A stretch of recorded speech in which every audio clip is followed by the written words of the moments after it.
Welcome all back to Dominant Mets Nation. And today's question is Zac Gallen or could Zac Gallen be the perfect fit for the New York Mets? Well, according to Harold Reynolds of the MLB channel, and Matt Vasgersian to add to that, they believe Zac Gallen is exactly what the New York Mets have been missing and are looking for. And you know what, folks? Don't you love it when non-New York Mets fans and people who probably don't watch the Mets much make a recommendation that just says, hey, this guy would be perfect. Well, you know what? Who knows? Let's see. Let's look into that situation and see if Mr. Zac Gallen would be perfect. Now, some people are saying that the Mets are eyeing Zac Gallen. I've seen that from a couple different writers, a couple different articles. It looks like the Diamondbacks have tendered the qualifying offer to Mr. Zac Gallen, meaning that the Mets would have to give up draft compensation in addition to signing Mr. Zac Gallen. Oh boy, oh boy. And we know David Stearns isn't a big fan of doing that. All right, folks, so let's get started. Let's break this down. As always, before we get going, the best way you can support the channel is to continue to hit the like button. Again, drop your comments and concerns, questions, about this topic. I'd love to know what you personally feel. Okay. So, and also too, if you are not yet subscribed, we love you to join the channel. MLB fan, Mets fan, doesn't matter. We would enjoy everybody to take this ride with us at Dominant Mets Nation. So again, there's a couple different ways to look at this. Right off the bat, if you look at Zac Gallen's numbers last year, they were pathetic. Pathetic. 13 and 15, 4.83 ERA through 192 innings. So if you're a Mets fan, we know that that was very good. We were looking for pitchers to eat up innings, but again, a guy who threw to a close to 5 ERA is not very impressive at all. But you know, Zac Gallen is a guy who has had a pretty talented past. In 2022, he had a 5.3 wins above replacement, 2.54 ERA, 12 and 4 on the win-loss record, 0.91 whip. Cy Young came in fifth. He also came in ninth in 2020. In 2023, he was an all-star, and he came in third in the Cy Young. In that year, he had a 4.4 wins above replacement, was 17 and 9. Last year, wins above replacement 2.6. This year, 1.1. So if you look at Zac Gallen, you know, in his past, you see a guy who has talent. Now, Zac Gallen, how he profiles, he's got a four-seamer, averages about 93 to 95 miles per hour. I believe if you go to Baseball Savant, they'll say the fastball is at 93.5 miles per hour. He has a high spin rate, great ride on the fastball. In the past, he's generated many whiffs up in the zone. So that has been a pretty decent weapon. His curveball, one of the best in baseball. It has elite depth and command. Changeup has been used to neutralize lefties. He's got consistent arm speed, deception. He's got a cutter. He's got a slider. He has got a knuckle. I believe he's got a knuckle curve too. So he's got like a whole slew of weapons in his arsenal. And, you know, when he has command, you know, that is a good thing. That is a good thing. He's a guy who doesn't overpower you. I would say best case scenario when things are going right, Zac Gallen profiles, in my opinion, very similar to an Aaron Nola. Not going to overpower you, but when he's hitting his spots and he's mixing, with his off speed, his off speed has a lot of movement, a lot of spin. That's what he does, and again, years where he's effective. He's not allowing guys to have a lot of exit velocity when they're making contact. He's missing bats. He's generating more ground balls. That's when he's going to be more successful rather than not. So again, Zac Gallen in his past year did not do that. And there are really answers to why that happened. And we're going to go over that momentarily. We are going to go over that. But again, we know the Mets fell short. David Stearns, Carlos Mendoza must find a way to navigate this offseason and produce a very legitimate starting pitching staff. Now, again, Harold Reynolds is a guy who suggested that, Zac Gallen would be perfect. Zac Gallen would be that perfect addition.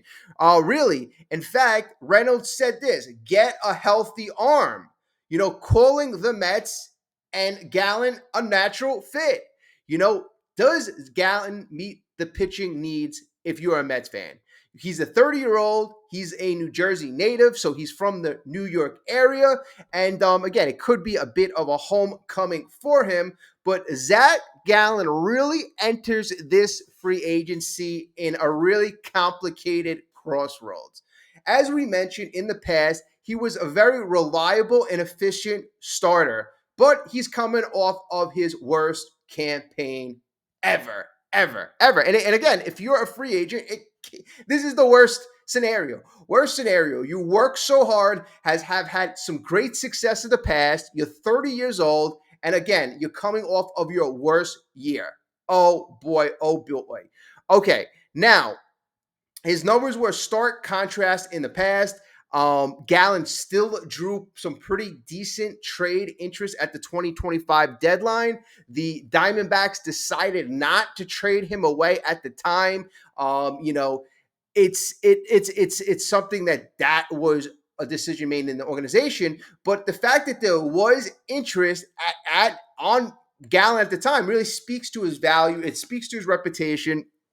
He's got a combination of command, durability, and the ability to strike people out. But again, does it make sense for both sides? Now, the pro side point is, and again, the writer of this specific article that I saw where the comment came from Mr. Reynolds, they think that Gallen, again, fits neatly right in the current blueprint. The club already has the foundation. We know Kodai Senga, David Peterson. We have Nolan McLean, up-and-coming ace. And again, Gallen could immediately elevate the group. Is that the case? Can Gallen elevate the group? According to Reynolds, yes, he can. And here's the thing. You need a guy who's going to stabilize the rotation. According to the positive Gallen belief is they believe it could stabilize the rotation. But here's the deal. You need a guy, if you're going to add a guy in Gallen, and you got to assume he's going to command around $20+ million on the free agent market. Look for about 4 or 5 years. So that's going to equate to about $100 million contract. Right. I said when he's going to his best 2-3 years ago, he profiles like an Aaron Nola. But last year, we know that he was nowhere near an Aaron Nola. What did he do bad, or what did he do different last year? Well, last year, was it an aberration, or was it a prediction or a trend of future things to come? Last year, the exit velocity, the manner in which the ball came off the bat of opponents or opposing batters was not good. It was one of the highest exit velocities of his career, meaning batters were making more harder contact. So the hardest contact they were making in 2025. Another bad thing is the fly ball percentage. He gave up the highest fly ball percentage last year in his career. So that was the highest that he's ever given up last year. I believe the percentage was a little over 30%. So a little over 30%. But the thing is, that equated to him having his highest home run percentage allowed. So he gave up about 3.8% of the balls hit were home runs. So that was the highest given up in his career. And again, if you're going to give up hard contact, if you're going to let the opponent put the ball in the air, if you're going to give up home runs, you're going to eventually give up a lot of runs. That is basically simple. It's just basically simple. He wasn't missing bats like he was in the past. For example, his secondary pitches didn't have the same effect. The knuckle curve in years past, was a pretty nasty pitch. In 2024, batters had a 148 average against the knuckle curve. In this year, it went up to 219. In fact, batters had the highest batting average against Zac Gallen last year. They had, I wrote a whole slew of categories. Highest OPS against last year, highest slugging percentage, highest batting average. Barrel percentage was the highest. So all categories that when you're a pitcher, you want it to go in the other direction. Zac Gallen has these bad statistics going in the wrong direction. Now, again, Zac Gallen can profile and can fit well on the Mets. But the Mets, in my opinion, have very similar situations to Zac Gallen. Very similar pitchers in the same situation. Guys who can have some upside, but they come with a lot of uncertainty. Guys like Kodai Senga, guys like Sean Manaea. If you tell me that you're going to give a guy $100 million contract, you have to guarantee me that they will at least be better than Kodai Senga and Sean Manaea. And if you can't say that, then we're just wasting our time, adding another question mark, another problem. That is not going to stabilize the rotation. That will do the opposite of stabilizing the rotation. That will add more question marks if you have another guy there that is trending in the wrong direction. Now, I like Zac Gallen. I like what he's done in the past. But I think he's a guy right now that needs probably a 1-year contract, maybe a contract with an option. So if you're a David Stearns, maybe he's a guy that you could sign, maybe you can take the upper hand in negotiations and sign him for a Sean Manaea contract, Luis Severino contract, one of those a la David Stern contracts that he is famous for. If that is something that appeals to Gallen because the long-term contract is not out there, that is something I'd explore because that is a buy low situation that I'm like, okay, let's see if we can catch lightning in a bottle. A guy who has shown that he has talent in the past, maybe left a couple balls high up in the strike zone. His command was also another thing, another issue this year, getting deep. He went a lot of deep counts. So maybe that's something that I would look into. But again, looking at him as any part of a stabilizer, any part of a solution, I wouldn't look to that. Again, he's a guy that if I can get him at a very cheap price because he's in a bit of a bind. You want to take advantage of him coming off of a bad year. I'm not going to all of a sudden assume that he's going to go back to his 2022, 2023 form. No. Okay. And besides, for me doing my research, analysts pointed, why did he fail? They said that his heater that has been used to set up his secondary pitchers in the past, the heater just was not reacting. It was just getting hit much, much harder. The fastball, their words is not playing well. It was not playing well, and that made his secondary stuff suffer. So the fact that his knuckle curve didn't have the same effect that it did in 2024, it was because he played off of his fastball and his fastball wasn't as sharp.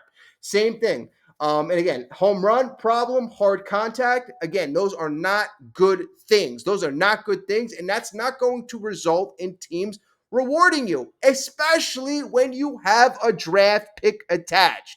Now here's the thing. I said if the Mets, I may consider a 1 year and then an option. But again, if you're giving up that draft pick, this may be a situation that David Stearns kinds of runs away from. This may be a plan D, plan E situation. Certainly not a plan A, certainly not a plan B, certainly not a plan C in my specific view. And again, a guy like Harold Reynolds, Matt Verskirchen, guys who don't really associate themselves with the Mets on an everyday basis, on the outside looking in, especially if they have relationships with a guy like Zac Gallen, and want to promote him, say, yeah, he's exactly what the Mets need if they have a Zac Gallen. No, folks, if they had Zac Gallen last year, I mean, I looked at Zac Gallen's month-by-month stats. In April, he had a 5.08 ERA. In May, he had a 5.5. In June, he had a 6.23. In July, he had a 5.10. In August, his only good month. That's the thing. It's not like, he had a couple bad games. And that's what I was looking for. I was looking to see, did he possibly have a bad stretch in 1 month? But no, almost 90% of the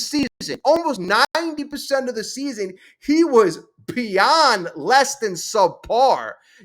Again, he had that one good month. August, he was 6-3 with a 2.57 ERA. And September, 3-2 with a 4.20. So not as bad as the other months, but overall, a very bad season by Zac Gallen. And again, I'd only consider him as a plan E, plan F, if other things don't work out. But the New York Mets, and I really predict that Steve Cohen right now, especially you look at this, you look at the Mets situation, right? The Mets have spent almost $500 million for the last couple of seasons and really have nothing to show for it. Steve Cohen is a guy, billionaire 20 times over, tried to buy the Dodgers in 2011, missed out on that opportunity. Now he wants to be the Dodgers. That's what he said when he bought the New York Mets.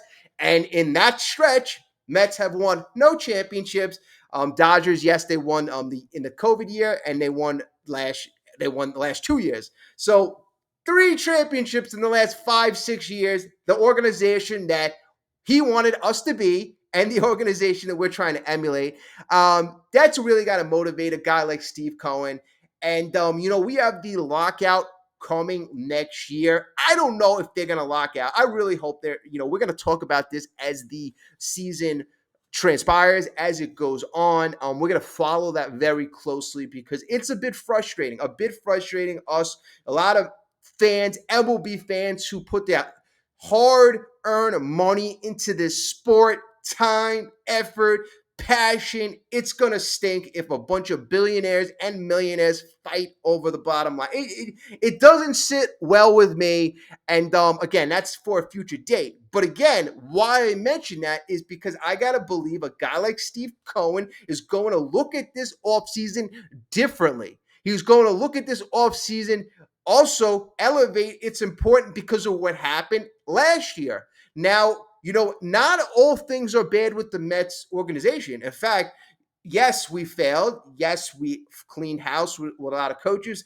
There's a stench coming off last year. If you've listened to my podcast, if you've listened to my videos, you know how frustrated I've been.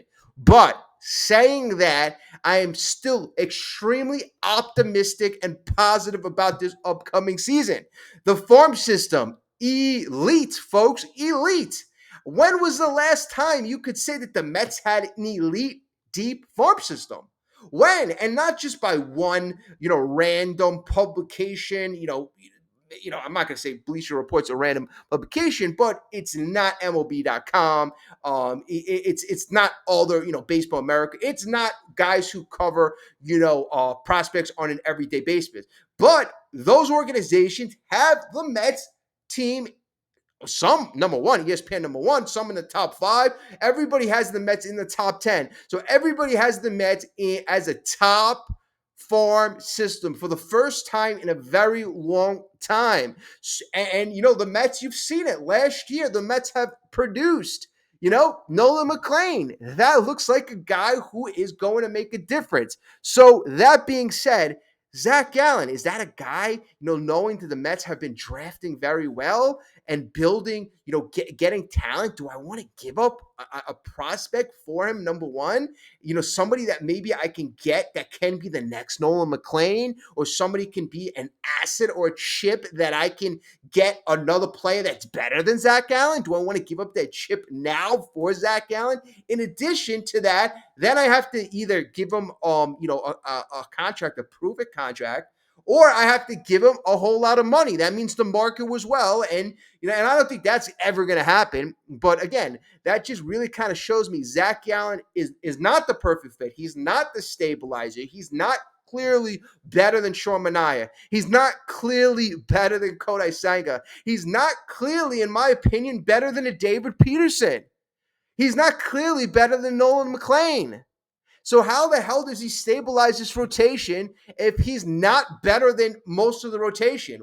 What does he stabilize our fourth or fifth spot in the rotation? I don't care about that. We have guys. We have guys. I'd rather have a Brandon Sproat in the back end of the rotation right now, seeing how far and how much we can develop our own talent. I'd rather have one of the guys coming up in a farm. I'd rather continue and leave those spots open to develop. Not a guy who has been coming off of, a year that has been horrific. And even 2024, I saw some dips. But again, go look at Baseball Savant. Look at his advanced statistics. Everything is blue, which means is under league average. Expected ERA, last year. Expected ERA for 2025, 4.27, 34th percentile. Expected batting average, 45th percentile. Fastball velo, 35th percentile. Exit velocity, 29th. Chase rate, 51st. Whiff rate, 36, 42 for K rate. And the K rate, that went down. K rate was something that was a positive in the past. So, for example, last year, K rate, 42nd percentile. Just last year in 2024, K rate was 67th percentile. So you're striking out less, you're getting hit harder, you're letting guys elevate the ball, and the K rate from 2023 was 71st percentile, and the walk rate was 88th percentile in 2023. So, you're seeing Gallen do a lot of things, not just one thing that is negative: striking out less, walking more, giving up fly balls, harder exit velocity. I mean, it's hitting you in the face unless you have a value contract and you're on plan E. I'm not really seeing Zac Gallen as any sort of answer. And we're 22 minutes into this video, and I'm pretty sure you know my opinion. Let me know your opinion. What am I not seeing here? What angle, is another angle that you would look at this? Because right now, Zac Gallen, answer is not a perfect fit. In fact, not even a fit for this Mets rotation. So, folks, stay tuned. We're going to be covering other potential free agent possibilities. We're going to cover stories, Pete Alonso saga, Tyrook Skubal saga, other Mets trade options. David Stearns and the Mets have to get busy, and they have to get busy in a big way. New York Mets fans right now, expectations continue to be through the roof. Nothing has come down since last year. In fact, expectations I feel have, but they're gonna go times two, in my opinion, times two. So let's see exactly how the Mets approach this, because I think the Mets right now are going to surprise folks. I'm going to continue to say that. I really do. And in fact, I'd rather be under the radar. I feel people are undervaluing what the Mets could be, just like after the 2023 debacle, the Mets overachieved and exceeded expectations. I think that is going to happen for this year. So stay tuned. Let's go Mets. And again, thank you so much for watching, staying. I really appreciate you all, and have a great day.